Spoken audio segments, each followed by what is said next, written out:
Ini bukan soal siapa yang salah. Ini bukan soal siapa yang benar. Ini soal satu hal. Ketika internet memutuskan nasib seseorang dalam hitungan jam.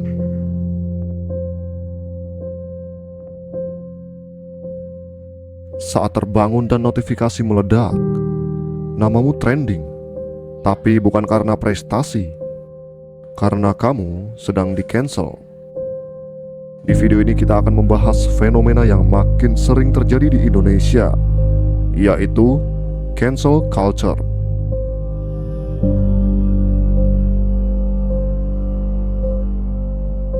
Apakah ini bentuk keadilan sosial atau justru penghakiman massal tanpa pengadilan?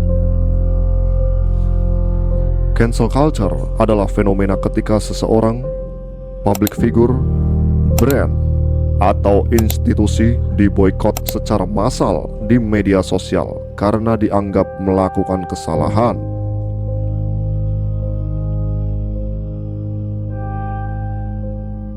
Istilah ini populer sejak era Twitter global sekitar tahun 2017 sampai 2019. Tapi prakteknya sudah ada sejak lama. Hanya saja sekarang kecepatannya sangatlah luar biasa. Di era digital, satu tweet bisa viral dalam 10 menit. Satu potongan video bisa menghancurkan reputasi. Screenshot tidak pernah benar-benar hilang.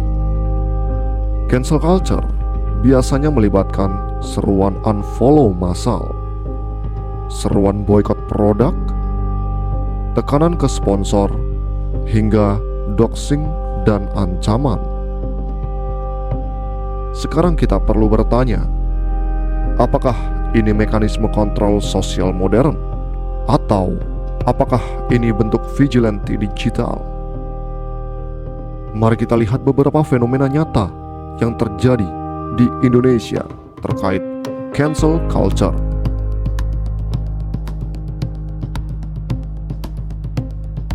Kasus Jering, SID. Dia adalah drummer band Superman is Dead. Pernah menjadi pusat kontroversi karena pernyataannya soal ID saat pandemi. Media sosial terbelah. Sebagian mendukung, sebagian menuntut tindakan hukuman. Akhirnya, kasus tersebut berujung proses hukum yang secara nyata. Disinilah cancel culture bercampur dengan proses legal formal. Tapi, tekanan publik di media sosial jelas memainkan peran besar. Berikutnya adalah kasus Saipul Jamil. Setelah bebas dari kasus hukum, kemunculan Saipul Jamil di televisi memicu reaksi keras publik, seperti petisi online bermunculan, tagar boykot menjadi trending, dan stasiun TV mendapat tekanan besar. Beberapa program akhirnya membatasi atau menghentikan penampilannya. Disinilah publik merasa sedang melindungi moral sosial. Tapi, apakah semua pihak diberi ruang rehabilitasi? Itu masih menjadi tanda tanya. Kemudian ada kasus fenomena influencer yang di-cancel. Banyak influencer di Indonesia yang kehilangan sponsor karena beberapa hal, seperti video lama yang dianggap ofensif, komentar sensitif soal SARA, ataupun isu personal yang sedang viral. Beberapa dari mereka memang berhasil comeback, tapi beberapa juga hilang dari industri. Dan itu semua bisa terjadi dalam waktu kurang dari 1 minggu. Kita semua perlu bertanya, kenapa cancel culture begitu cepat menyebar? Mungkin semua ini karena kita hidup di era emosi instan. Di media sosial, orang berinteraksi sebelum verifikasi. Kemarahan lebih viral daripada klarifikasi. Dan algoritma menyukai konflik.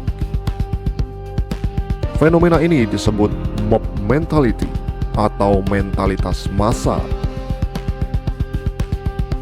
Dalam ilmu psikologi sosial, ketika seseorang berada dalam kelompok besar, rasa tanggung jawab personal berkurang. Komentar kasar terasa ringan karena semua orang juga marah. Ditambah lagi, dopamin dari likes dan retweet memperkuat perilaku reaktif. Kita semua merasa sedang membela kebenaran, padahal kadang kita hanya ikutin arus media sosial atau fenomena sosial yang sedang terjadi. Cancel culture punya dua sisi. Di sisi positif, memberi suara pada korban, menekan figur publik agar lebih bertanggung jawab, dan mendorong transparansi. Tanpa tekanan publik, banyak kasus mungkin tidak akan diperhatikan. Sementara, cancel culture memiliki sisi negatif, yaitu trial by social media.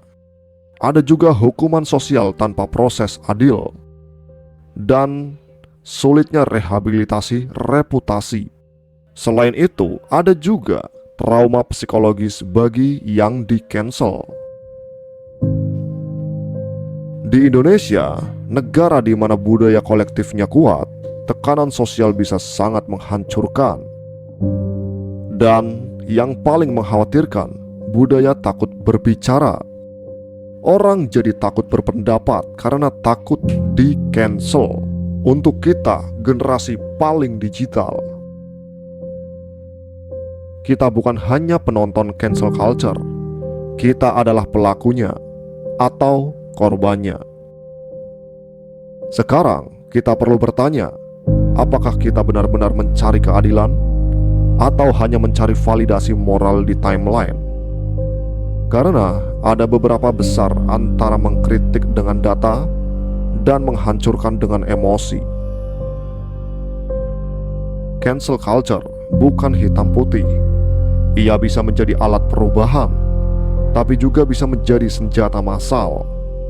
Internet tidak lupa, tapi manusia seharusnya bisa belajar.